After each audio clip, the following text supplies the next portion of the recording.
अस्सलाम वालेकुम नाज़रीन, द वॉइस ऑफ कलम में आपका स्वागत है। दोस्तों, अगर मैं आपसे कहूं कि हमारे शहर में एक इमारत ऐसी है, एक बिल्डिंग ऐसी है जो खुद ब खुद बन गई, ना उसको किसी इंजीनियर ने बनाया और ना उसको बनाने के लिए मजदूर आए, बल्कि दो ट्रक जा रहे थे। एक ट्रक के अंदर बजरी थी, सीमेंट था, बदरपुर था, और एक ट्रक के अंदर ईंटें थी और पानी था। ये दोनों ट्रक आपस में बहुत ज़ोर से टक्कर इनकी हो गई और उसके बाद तभी अचानक से एक बिल्डिंग वजूद में आ गई, बड़ी खूबसूरत बिल्डिंग। तो क्या आप मेरी बात पर यकीन करेंगे? या फिर मैं आपसे कहूं कि हमारे शहर के अंदर एक डिपार्टमेंटल स्टोर ऐसा है, एक सुपरमार्केट ऐसी है, उसका कोई मालिक नहीं है, ना उसमें कोई वर्कर काम करता है। वो खुद ब खुद 8 बजे ओपन हो जाता है और खुद ब खुद 8 बजे जो है क्लोज हो जाता है, और सामान भी उसका अपने आप बिक जाता है, और जब सामान ख़त्म हो जाता है तो उसके अंदर अपने आप ही आके लोड हो जाता है। तो क्या आप मेरी बात पर यकीन करेंगे?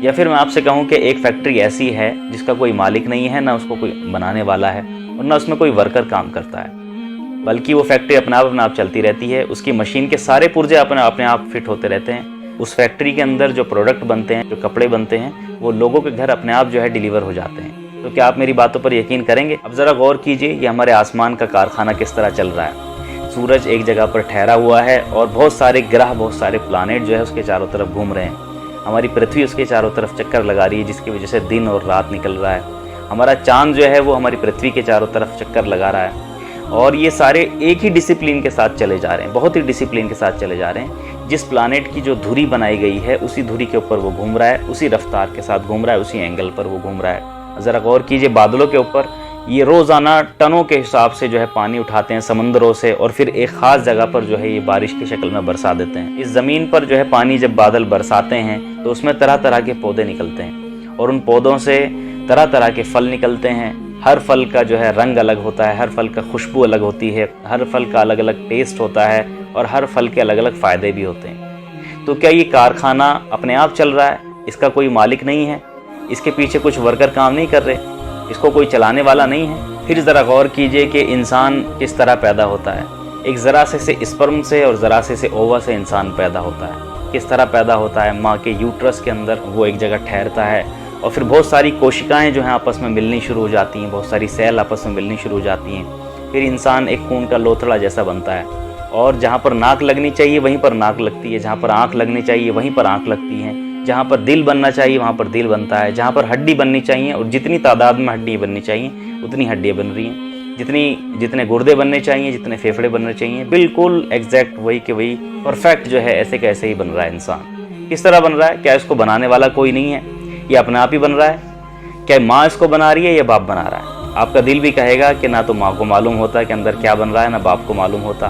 तो फिर कौन है इसको बनाने वाला? हम लोग अपने जिस्म पर गौर करें, किस तरह चल रहा है। हम लोग तो खाना खाते हैं, हमारा काम तो सिर्फ चबा के उसको निगल लेना है, लेकिन उस खाने में मौजूद कैल्शियम को कैल्शियम की जगह कौन पहुंचा रहा है, विटामिन को विटामिन की जगह कौन पहुंचा रहा है, प्रोटीन को प्रोटीन की जगह कौन पहुंचा रहा है? ये जो कारखाना हमारा चल रहा है, ये अपने आप ही हो रहा है या कोई है करने वाला? ये एक ऐसा चमत्कार है जिसे देखकर हर इंसान जो है ना दंग रह जाता है। अगर इस पर गौर करे तो देखे कायनात किस तरह चल रही है, ये ग्रह किस तरह चल रहे हैं, नक्षत्र किस तरह चल रहे हैं, ज़मीन से तरह तरह के पौधे किस तरह निकलते हैं। आप ज़रा गौर कीजिए कि एक ही तरह की हवा है, एक ही तरह का पानी है जो उस पर बरसता है, एक ही तरह की ज़मीन है, ना ज़मीन के अंदर कोई स्वाद है, ना हवा के अंदर कोई स्वाद है, ना पानी के अंदर कोई स्वाद है।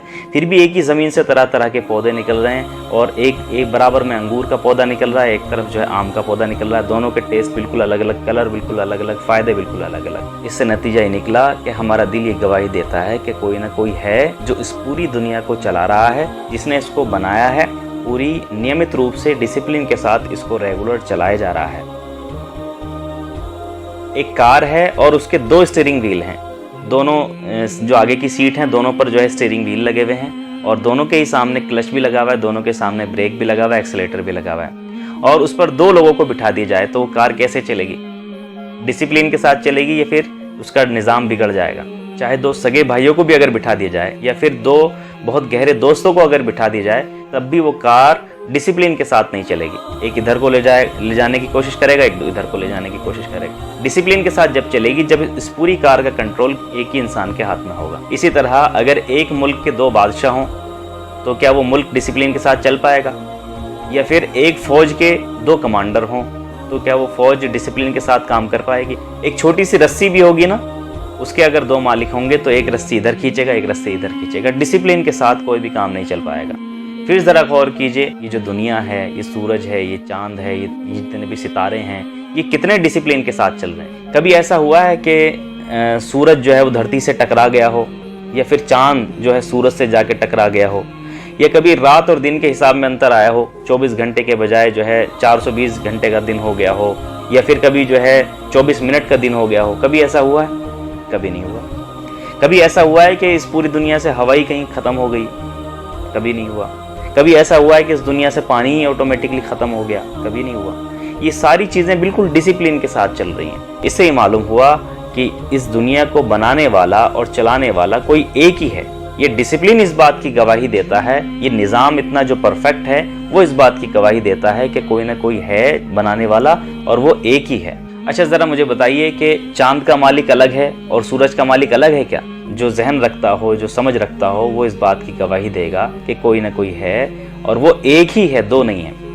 ऐसा नहीं हो सकता कि यूपी के लोगों को किसी और ने पैदा किया हो और पश्चिम बंगाल के लोगों को किसी और ने पैदा किया हो, महाराष्ट्र के लोगों को किसी और ने पैदा किया हो। पैदा तो किसी एक ने ही किया है, चला भी वही रहा है। सूरज का भी वही मालिक है, चांद का भी वही मालिक है, आसमानों का भी वही मालिक है, ज़मीन का भी वही मालिक है। इससे नतीजा ये निकला कि कोई ना कोई है जो इस पूरी दुनिया को चला रहा है, जो इस पूरे संसार को चला रहा है, और वो शक्ति, वो पावर जो है वो एक ही है। आइए जानते हैं उस अकेले मालिक की पहचान क्या है। दोस्तों, क्या वो अकेला मालिक जो है वो भी इंसानों की तरह पैदा होता होगा और इंसानों की तरह मर जाता होगा? उसके पैदा होने से पहले दुनिया कौन चला रहा था और उसके मरने के बाद कौन चलाएगा? तो इंसान ये समझता है कि उसका बनाने वाला जो परवरदिगार है, उसका जो बनाने वाला गॉड है, वो भी उसी के जैसा नज़र आता होगा। उसकी शक्तियाँ भी बिल्कुल ऐसी होंगी। वो भी इंसानों की तरह हाथ पैर रखने वाला होगा, वो भी आंखें रखने वाला होगा, वो भी जो है शादी ब्याह करने वाला, बीवी बच्चे पैदा करने वाला और खाने पीने वाला होगा। इंसान की दिमाग की जो लिमिट है ना वो बहुत थोड़ी सी है, तो वो अपने अकॉर्डिंग जो है गॉड की डेफिनेशन पैदा करने की कोशिश करता है, बनाने की कोशिश करता है, जिसमें वो नाकाम रहता है। क्या वो भी खाता पीता होगा, वो भी सोता होगा? दोस्तों, हम क्यों खाते पीते हैं? हम इसीलिए खाते पीते हैं क्योंकि हमारे शरीर की एनर्जी ख़त्म होती रहती है, हमारे शरीर में ग्लूकोज लेवल डाउन होता रहता है, विटामिन की कमी हो जाती है, प्रोटीन्स की कमी हो जाती है। उनकी पूर्ति करने के लिए हम खाना खाते हैं ताकि हमारा जिस्म चलता रहे। दोस्तों, जिसने इस पूरे ब्रह्मांड को बनाया उसे भी क्या न्यूट्रिशन की कमी हो जाती होगी? उसे भी विटामिन की कमी हो जाती होगी, तो उसके शरीर में भी ग्लूकोज लेवल डाउन हो जाता होगा। दोस्तों, क्या वो भी सोता होगा जैसे हम सोते हैं? हम क्यों सोते हैं? क्योंकि हम थक जाते हैं। पूरे दिन हम काम करते हैं, काम करते करते हम थक जाते हैं, इसलिए हम सो जाते हैं। अगर ईश्वर जो है सो जाए, गॉड अगर सो जाए, तो ये जितना भी सिस्टम चल रहा है पूरे ब्रह्मांड का, ये तो चलना बंद हो जाएगा। क्या उसको भी बीवी बच्चों और परिवार की ज़रूरत पड़ती होगी?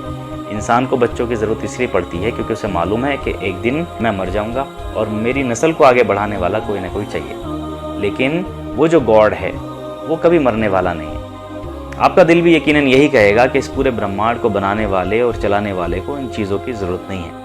उसे न खाने पीने की, न शादी ब्याह की, न बीवी बच्चों की, न सोने आराम करने की, और न किसी धन दौलत की ज़रूरत है। उसे किसी चीज़ की ज़रूरत नहीं है, और उसकी शक्तियाँ इंसानों की शक्तियों जैसी कमज़ोर नहीं है, न उसका जिस्म इंसान के जिस्म जैसा कमज़ोर है, बल्कि उसकी शक्तियाँ अपार हैं, उसके जैसा कोई नहीं है। यही बात जो है कुरान में कही गई है। बिस्मिल्लाहिर्रहमानिर्रहीम, कुल हुवल्लाहु अहद, कहो कि वो अल्लाह, वो इस पूरी दुनिया का बनाने वाला, चलाने वाला, वो एक है। अल्लाहुस समद, वो बेनियाज है। बेनियाज का मतलब जिसे किसी चीज़ की ज़रूरत नहीं है, न उसे खाने पीने की ज़रूरत है, न उसे शादी ब्याह की ज़रूरत है, न उसे आराम करने की ज़रूरत है, न उसे सोने की ज़रूरत है, उसे किसी चीज़ की ज़रूरत नहीं है। लम यलिद वलम यूलद, न वो किसी की औलाद है, न उसकी कोई औलाद है, उसे अपना वंश आगे बढ़ाने की ज़रूरत नहीं। अगर उसके भी बच्चे हो जाएं तो गॉड के बच्चे गॉड, और फिर उनके बच्चे होंगे वो भी गॉड, फिर उनके बच्चे होंगे वो भी गॉड, तो गॉड की तो पूरी नस्ल चल जाएगी आगे। लम यलिद वलम यूलद, ना वो किसी का बेटा है। अगर उसका कोई बाप हुआ तो वो तो उससे ज़्यादा पावरफुल होना चाहिए, और उसका कोई बाप हुआ तो वो उससे ज़्यादा पावरफुल होना चाहिए। तो इसलिए ना वो किसी की औलाद है, ना उसकी कोई औलाद है। वलम यकुल लहू कुफुवन अहद, और उसके जैसा कोई है ही नहीं, वो अकेला है, तन्हा है बिल्कुल। और दूसरी डेफिनेशन कुरान में मिलती है आयतुल कुर्सी के अंदर, अल्लाहु ला इलाहा इल्ला हुवल हय्युल क़य्यूम, अल्लाह वो है जिसके सिवा कोई इलाह नहीं। अल हय्युल क़य्यूम, हमेशा से है और हमेशा रहेगा। ला तअख़ुज़ुहु सिनतुम वला नौम, न उसे थकान होती है, न थकावट होती है, न उसे ऊँघ आती है, न उसे नींद आती है। ये अल्लाह की डेफिनेशन है। हर इंसान जो बुद्धि रखता है, जो समझदार है, उसका दिल यही गवाही देगा कि इस पूरी दुनिया को बनाने वाला, इस पूरे ब्रह्मांड को चलाने वाला, पैदा करने वाला वो अकेला है। उसको किसी चीज़ की ज़रूरत नहीं है, ना उसे सोने की ज़रूरत है, ना उसे खाने पीने की ज़रूरत है, ना उसे शादी ब्याह की ज़रूरत है, और उसकी पावर्स अनलिमिटेड हैं और वो इंसानों जैसा कमज़ोर नहीं है। उस अकेले मालिक को इस दुनिया में अलग अलग भाषाओं में, अलग अलग ज़बानों में जो है पुकारा जाता है। फॉर एग्ज़ाम्पल, अगर मेरे हाथ में एक कांच का गिलास हो और उसके अंदर पानी हो, और मैं अगर किसी अंग्रेज़ी बोलने वाले से पूछूं कि इसके अंदर क्या है, वो बोलेगा वाटर है इसके अंदर। और अगर मैं किसी हिंदी बोलने वाले से पूछूं इसके अंदर क्या है, वो बोलेगा जल है। अगर मैं किसी उर्दू बोलने वाले से पूछूं कि इसके अंदर क्या है, वो बोलेगा पानी है। अगर मैं किसी चाइनीज़ भाषा बोलने वाले से पूछूं कि इसके अंदर क्या है, वो बोलेगा शुई है। अगर मैं किसी अरबी बोलने वाले से पूछूं, वो बोलेगा इसके अंदर अलमा है, आब है। लेकिन अलमा बोलने से या फिर शुई बोलने से वो पानी शरबत नहीं बन जाएगा, कोका कोला नहीं बन जाएगा, पानी पानी ही रहेगा। इसी तरह वो जो इस पूरी दुनिया का बनाने वाला और चलाने वाला है, उसको तमाम इंसान जो है, जो बुद्धिमान इंसान है, वो अलग अलग भाषाओं में उसको पुकारते हैं, अलग अलग भाषाओं में उसको याद करते हैं। इंग्लिश बोलने वाले उसको दी गॉड बोलते हैं, अरबी बोलने वाले उसको अल्लाह बोलते हैं, हिंदी बोलने वाले उसको ईश्वर बोलते हैं, उर्दू बोलने वाले उसको खुदा बोलते हैं, रब बोलते हैं। लेकिन भाषाएं बदलने से वो नहीं बदल जाएगा, वो रहेगा अकेला मालिक ही। तो उस अकेले मालिक से हमारा क्या रिश्ता है? उस अकेले मालिक से हमारा वही रिश्ता है जो एक मालिक और ग़ुलाम का होता है। वो हमारा मालिक है, हम उसके ग़ुलाम हैं। हम उसके ग़ुलाम कैसे हैं, आइए उस पर भी गौर करते हैं। देखिए, इस पूरी दुनिया के अंदर अभी हमने बताया कि सारी की सारी चीज़ें उसी के कंट्रोल में हैं। देखिए, सूरज उसी के कंट्रोल में है, चाँद उसी के कंट्रोल में है, हवाएं उसी के कंट्रोल में है, ऑक्सीजन उसी के कंट्रोल में है, समंदर उसी के कंट्रोल में है, पूरी धरती जो है उसी के कंट्रोल में है, जंगल के जितने भी जानवर हैं सभी के जिस्म उसी के कंट्रोल में है, समंदर के अंदर जितनी भी मछलियां हैं और कीड़े मकोड़े हैं सभी उसके कंट्रोल में हैं। हमारे शरीर का भी आधा हिस्सा उसके कंट्रोल में है, किडनी उसके कंट्रोल में है, हार्ट उसके कंट्रोल में है, हमारा दिल भी उसी के कंट्रोल में है। हम चाहें तो उसको थोड़ी देर के लिए भी बंद नहीं कर सकते, ना हम अपनी किडनीज को बंद कर सकते हैं। इंटेस्टाइन उसी के कंट्रोल में है, और हमारे खून की सारी नसें, हर एक नस जो है उसके कंट्रोल में है। आप देखिए, जिस्म का बहुत बड़ा हिस्सा, हमारी बॉडी का बहुत बड़ा हिस्सा उसी के कंट्रोल में है, हमारे कंट्रोल में नहीं। हमारे कंट्रोल में उसने कुछ इख्तियारात दे दिए, कुछ चीज़ें दे दी हैं, हाथ पाँव और हमारी जीभ, हमारे कान, है ना, ये सब कुछ चीज़ें उसने हमारे कंट्रोल में दे दी। इस पूरी दुनिया का जो कानून है वो अगर कुदरत के मुताबिक चलता रहता है, ये निज़ाम बिल्कुल परफेक्ट रहता है। लेकिन जहाँ पर कोई अपनी दखलंदाजी करना शुरू कर देता है और पूरा सिस्टम जो है बिगड़ना शुरू हो जाता है। फॉर एग्ज़ाम्पल, मैंने एक नए तरह का प्लान बनाया जैसे किसी ने सोचा भी नहीं होगा, सपोज फॉर एग्ज़ाम्पल, और उस प्लेन के अंदर अलग अलग बहुत सारे बटन हैं। उस प्लेन के बारे में मैं ज़्यादा बेहतर तरीके से जानता हूँ कि इस प्लेन को कैसे चलाया जा सकता है। अब अगर कोई इंसान जो इस प्लेन के बारे में नहीं जानता होगा और वो उसके अंदर बैठ जाए और उल्टे सीधे बटन दबाना शुरू करे तो क्या होगा? तुक्के से उसका प्लेन उड़ भी गया, लेकिन क्या होगा फिर? नतीजा क्या निकलेगा? वो क्रैश हो जाएगा। इसी तरह से जिसने इस पूरी दुनिया को बनाया है और जो इसको पूरे नियमित रूप से चला रहा है, वो ज़्यादा बेहतर तरीके से जानता है कि इस दुनिया को किस तरह के कानूनों से चलाया जा सकता है।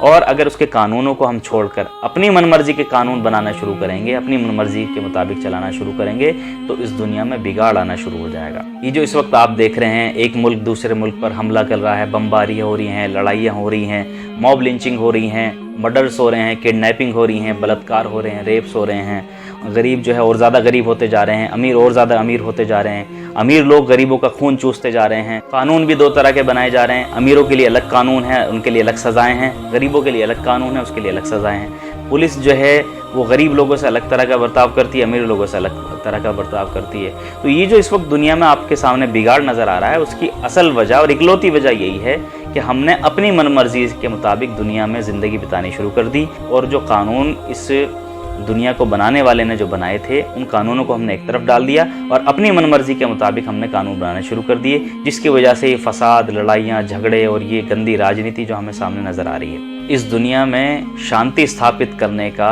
सिर्फ एकमात्र रास्ता है, वो ये है कि जिसने इस दुनिया को बनाया है उसी के मर्ज़ी के मुताबिक इस दुनिया को चलाना चाहिए, और जो इस दुनिया का असल मालिक है सिर्फ उसी की पूजा करनी चाहिए। जो नियम कानून उसने हमारे लिए बनाए हैं उसमें हमारी ही भलाई है, अगर हम उनको फॉलो करेंगे तो ये दुनिया जो है स्वर्ग बन जाएगी। तो आज की वीडियो में हमने जाना कि इस पूरी दुनिया का, इस संसार का चलाने वाला कोई है, और वो एक ही है, और वो इंसानों की तरह कमज़ोर नहीं है, उसकी शक्तियाँ अपार हैं, और न वो किसी की औलाद हो सकता है, न उसकी कोई औलाद हो सकती है, उसके जैसा कोई नहीं हो सकता।